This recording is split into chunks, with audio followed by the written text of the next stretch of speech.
నమస్కారం city news కి స్వాగతం ముందుగా ముఖ్యాంశాలు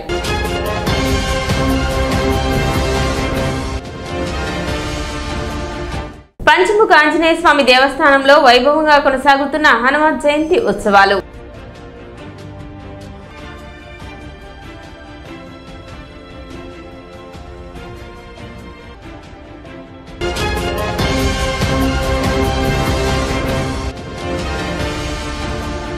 కోవిడ్ పట్ల ప్రజలు అప్రమత్తంగా ఉండాలి తెనాలి నియోజకవర్గ Congress party incharge doctor Chandu Sambasivudu విజ్ఞప్తి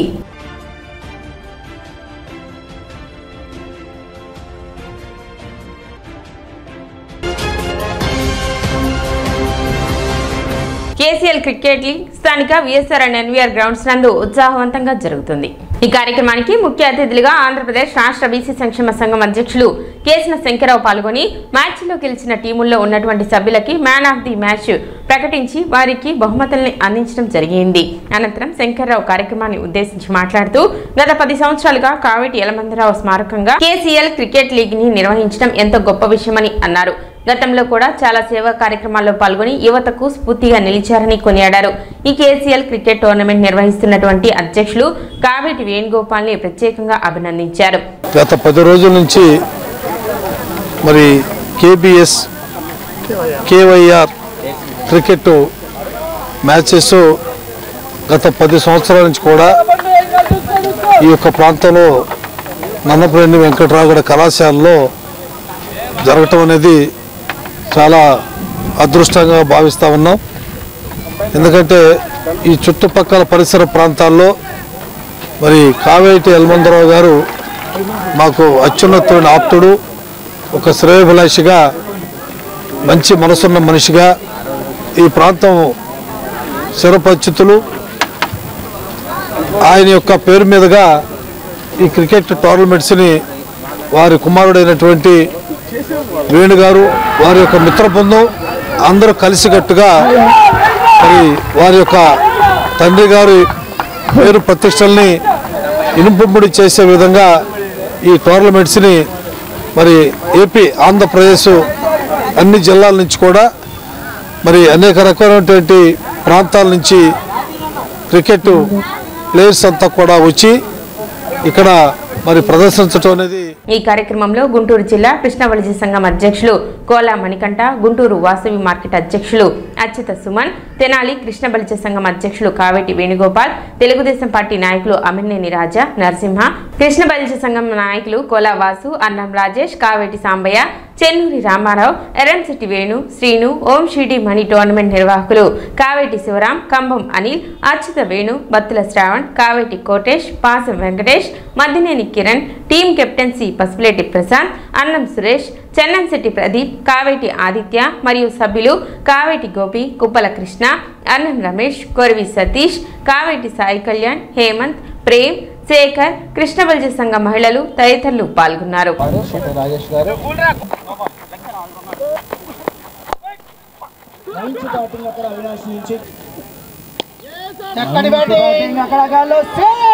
క్రీడా ప్రాంగణం ఈ సందర్భంగా మా మిత్రుడు కావేటి యలమందరావుని గుర్తు చేసినందుకు అందరికీ కృతజ్ఞతలు తెలుపుతున్నాం. ఎందుకంటే 360 రోజులు ఆయన ఊళ్ళో ఉంటే తప్పనిసరిగా రోజు అరగంట గంట ఆయన మేము ఊళ్ళో ఉంటే కూర్చునేవాళ్ళం. అటువంటి ఫ్రెండు, ఆయన ఆశయాలకు అనుగుణంగా వాళ్ళ మేనల్లుడు అశోక్ గారు, వేణు, రాజేషు వీళ్ళందరూ కూడా ఆయన్ని గుర్తుంచుకొని ఇంతకాలం ఈ నిర్వహణ బాధ్యత వహిస్తున్నందుకు వాళ్ళకి కృతజ్ఞతలు తెలుపుతున్నాం. అదేవిధంగా ఈ కార్యక్రమానికి ఇచ్చేసిన కేసిన శంకరరావు కూడా ధన్యవాదాలు తెలుపుతూ సెలవు. 3వ రోజు మ్యాచ్లో ఈరోజు ఆదివారం 4 టీములు ఆటలాడటం జరుగుతూ ఉంది. అలాగే నిన్న మొన్న జరిగిన 4 మ్యాచ్లకి మా రాష్ట్ర బీసీ సంక్షేమ సంఘ అధ్యక్షులు కేసిన శంకరరావు గారు, టీడీపీ రాష్ట్ర నాయకులు అమినేని రాజా గారిచే ఈరోజు మ్యాన్ ఆఫ్ ది సిరీస్లు అందజేయడం జరిగింది. జూన్ 5వ తారీఖు ఫైనల్ జరుగుతూ ఉంది. దాదాపు 12 నుంచి 17 టీములు పార్టిసిపేట్ చేసి జూన్ 5 దాకా ఈ క్రీడా పోటీలు నిర్వహిస్తూ ఉంటాం. అలాగే ముందు రాష్ట్ర వ్యాప్తంగా కూడా గుంటూరు, కడప, వైజాగ్ అటు కూడా ఈ టోర్నమెంట్ నిర్వహిస్తానికి ప్రణాళికను నిర్వహిస్తా ఉన్నామని తెలియజేస్తా ఉన్నాం. సీనియర్ సిటిజన్స్ వెల్ఫేర్ అసోసియేషన్ మే నెల సర్వసభ్య సమావేశం ఆదివారం నిర్వహించారు. స్థానిక కవిరాజా పార్క్ లోని సీనియర్ సిటిజన్స్ భవనంలో జరిగిన సమావేశానికి అసోసియేషన్ అధ్యక్షులు మొవ్వా సత్యనారాయణ అధ్యక్షత వహించారు. కార్యక్రమానికి విశ్రాంత ప్రధాన ఉపాధ్యాయులు మరియు గుంటూరు జిల్లా సీనియర్ సిటిజన్స్ వెల్ఫేర్ అసోసియేషన్ అధ్యక్షులు బి కైలాస్నాథ్, విశ్రాంత జిల్లా రిజిస్ట్రార్ మరియు AP senior citizens welfare association ఉపాధ్యక్షులు యువివి రత్నసాగర్, విశ్రాంత జిల్లా రిజిస్ట్రార్ మరియు AP senior citizens welfare association కోశాధికారి ఏఎం ఉమామేశ్వరాలు ముఖ్య అతిథులుగా హాజరయ్యారు. ఈ సందర్భంగా సీనియర్ సిటిజన్స్ కు అవసరమైన సీనియర్ సిటిజన్ కార్డ్, అబా కార్డ్, ఈహెచ్ఎస్ విషయాలపై అవగాహన కల్పించారు. అనంతరం మే నెలలో జన్మించిన అసోసియేషన్ సభ్యులను ఘనంగా సత్కరించారు.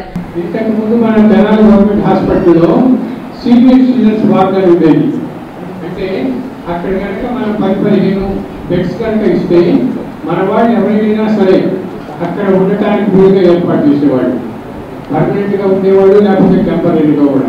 అయితే ఆ బెడ్లు అది ఆ వాటికి సంబంధించి స్పాన్సర్ చేయాలి ఎవరొకరు.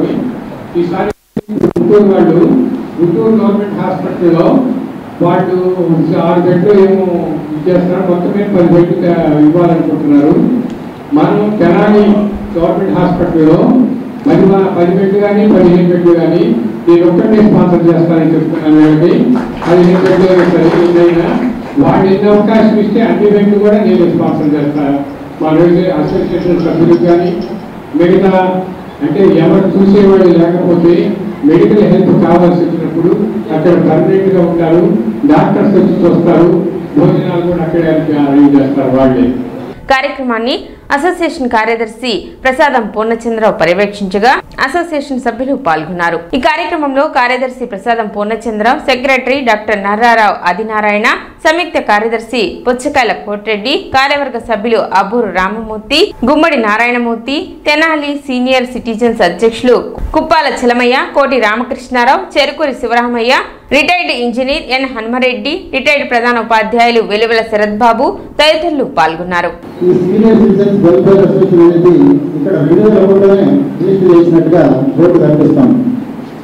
మరి ఈ వెల్ఫేర్ అసోసియేషన్స్ ఏం చేస్తాయి, సీనియర్ సిటిజన్స్ చేసే పని ఏంటి, ఇది మనం ఎందుకు ఏర్పాటు చేసుకున్నాం అనే విషయాలు ఒక నిమిషం మాట్లాడుకున్నాం. అసలు సీనియర్ సిటిజన్స్ వెల్ఫేర్ అంటే ఏంటి?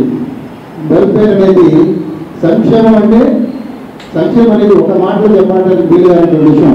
అన్ని రకాలైన అన్ని యాంగిల్స్లో కూడా ఆలోచించాల్సిన విషయం. సంక్షేమం అనేది ఒక యాంగిల్లో మాట్లాడే విషయం కాదు.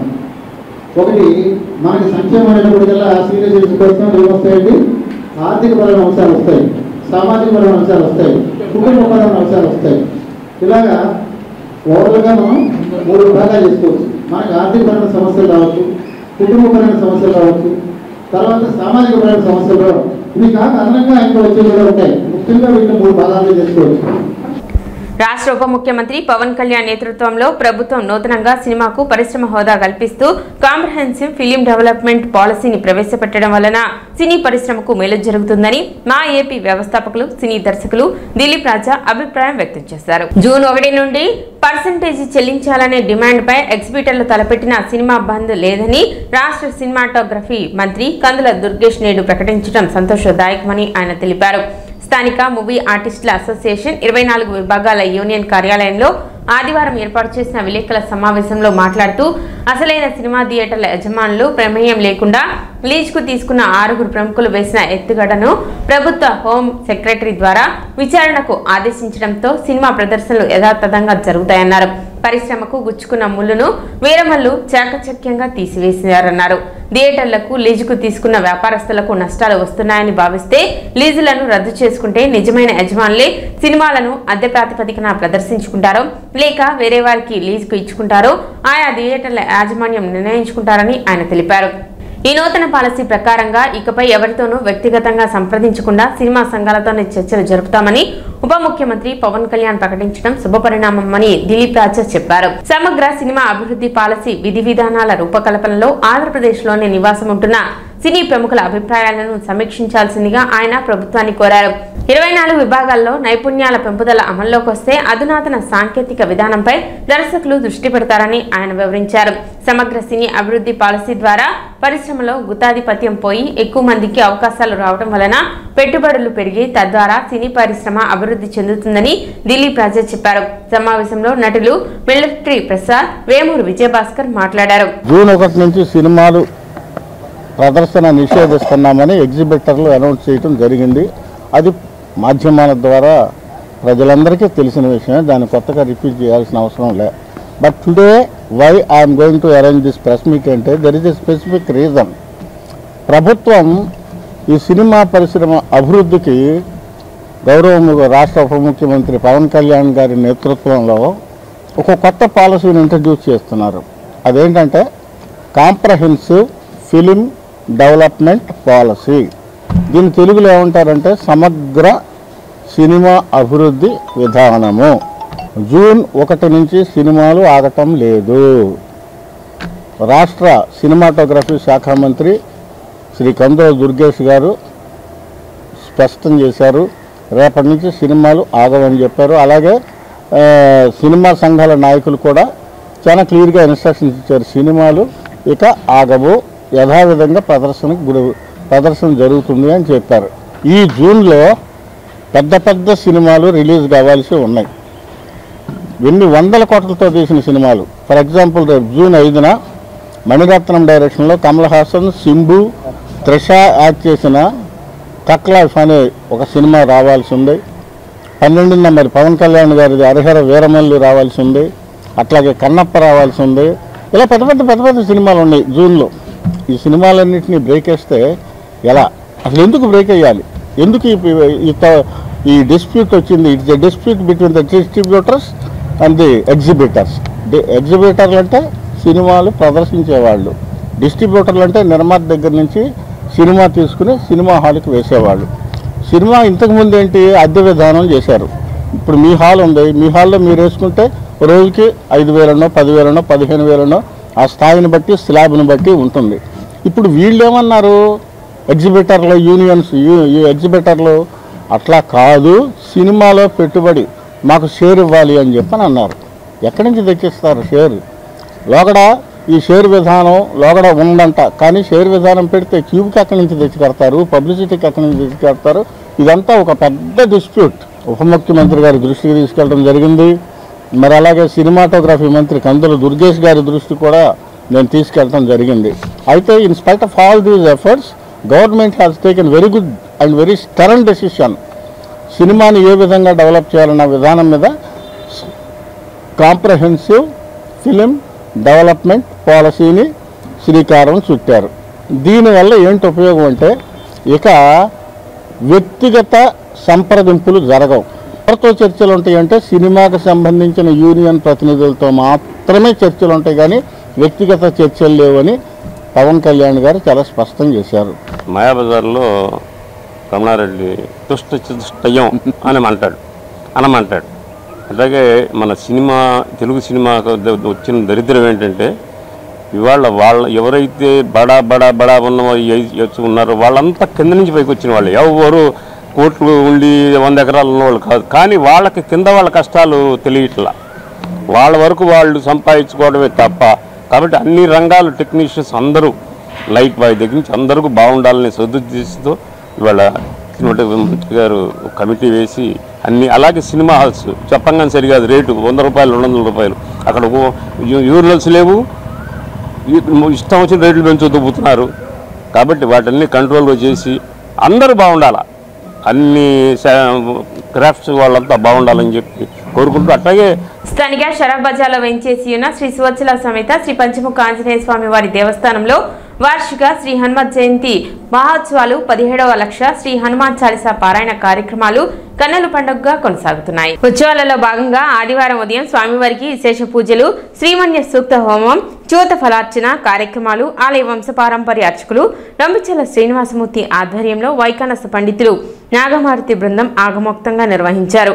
సాయంత్రం లక్ష శ్రీ హనుమాన్ చాలీసా పారాయణ కార్యక్రమం నిర్వహించారు. ఈ సందర్భంగా ఆలయ ఈవో శ్రీనివాస్ రెడ్డి మాట్లాడుతూ 11 రోజుల పాటు జరిగే ఉత్సవాలలో ప్రతిరోజు విశేష పూజలు హోమాలు జరుగుతాయని తెలిపారు. ఎంత వైభవంగా జరిగే హనుమత్ జయంతి ఉత్సవాలలో భక్తులు విశేషంగా పాల్గొని స్వామిని దర్శించుకొని తీర్థప్రసాదాలు స్వీకరించాలని పేర్కొన్నారు. తెనాలి పట్టణంలో నిర్వహించినటువంటి సువత్సల సమేత శ్రీ పంచముఖాంజనేయ వారి దేవస్థానంలో వార్షిక హనుమత్ జయంతి ఉత్సవములు ఈరోజు 4వ రోజు హోమములు విశేష హోమములు పూజా కార్యక్రమాలతో దిగినవి. మరి ప్రతిరోజు కూడా హనుమాన్ చాలీసా పారాయణ కార్యక్రమం కూడా దేవాలయ ప్రాంగణంలో జరుగుతుంది. ఈ 4వ రోజు నుంచి కూడా భక్తులందరూ కూడా విశేషంగా పాల్గొని ఈ కార్యక్రమాన్ని జయప్రదం చేస్తున్నారు. అదేవిధంగా 31వ తారీఖు 1వ తారీఖు పూర్ణావతితో ఈ కార్యక్రమాలన్నీ పూర్తవుతుంది. 31వ తారీఖు శ్రీ స్వామివారి కళ్యాణం కూడా జరుగుతుంది.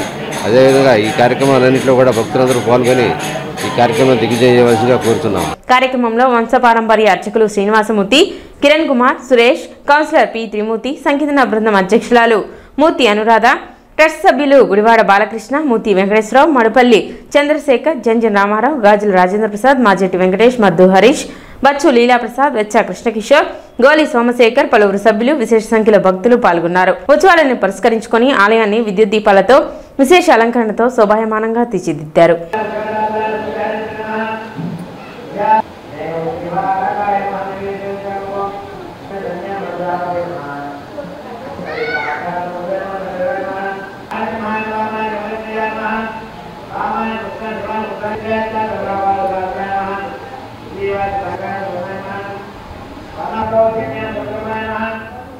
తెనాలి పట్టణంలో ఎంతో ప్రసిద్ధి చెందిన ఆలయంగా విరాజుతున్నటువంటి శ్రీ సూత్రా సమేత పంచముఖ ఆంజనేయ స్వామి దేవాలయంలో గత 4 రోజులుగా స్వామివారి వార్షిక హనుమత్ జయంతి మహోత్సవములు 17వ లక్ష శ్రీ హనుమాన్ చాలీసా పారాయణ కార్యక్రమాలు ఎంతో వైభవంగా జరుగుతున్నాయి. ఉత్సవాల్లో భాగంగా ఈ రోజున ఉదయం శ్రీ మంజు సూక్త హోమము అలాగే హనుమత్ గాయత్రి హోమం నిర్వహించడం జరిగింది. 108 మంది భక్తులు 108 సార్లు హనుమాన్ చాలీసా పారాయణ చేయడం జరుగుతుంది. అలాగే బ్రహ్మశ్రీ మురుగుట్ల విశ్వాసరామ గారి చేత సుందరాకాండ పారాయణ కార్యక్రమం కూడా నిర్వహించడం జరుగుతుంది. సాయంత్రం పూట చూత ఫలార్చన అనగా మామిడి పళ్ళతో స్వామివారికి విశేషంగా అర్చనా కార్యక్రమాన్ని నిర్వహించడం జరుగుతుంది. ప్రతిరోజు కూడా విశేష హోమాలు పూజలు చాలీసా పారాయణ కార్యక్రమాలు జరుగుతాయి. జూన్ 1వ తేదీ వరకు జరిగే ఉత్సవాల్లో భక్తులు విశేషంగా పాల్గొని పంచముఖ ఆంజనేయ స్వామి ఆశీస్సులు పొందాలని కోరుకుంటున్నాం. పంచముఖ ఆంజనేయ స్వామి దేవాలయంలో హనుమత్ జయంతి ఉత్సవాలు ప్రారంభమైనాయండి. ఇది 17వ సంవత్సరం లక్ష హనుమాన్ చాలీసా పారాయణ. దీనిలో భక్తులందరూ పాల్గొనాలండి. ఉదయం పూట 108 సార్లు హనుమాన్ చాలీసా పారాయణ దేవాలయంలోని కూర్చొని చేయాలి. అలా చేసిన వారికి భోజనం ఏర్పాటు కూడా ఇక్కడ ఉంటుంది. కాబట్టి మన తెనాలి ప్రజలందరూ ఈ అవకాశాన్ని సద్వినియోగపరుచుకొని స్వామివారి కృపకు పాత్రులు కావాలని చూస్తున్నాము. సాయంకాలం పూట విశేషమైన పూజలు జరుగుతున్నాయండి. మన తెనాలి ప్రజలందరూ తరలివచ్చి స్వామివారి కృపను పొందాలని కోరుకుంటున్నాము. ఇప్పుడు ఒక చిన్న విరామం.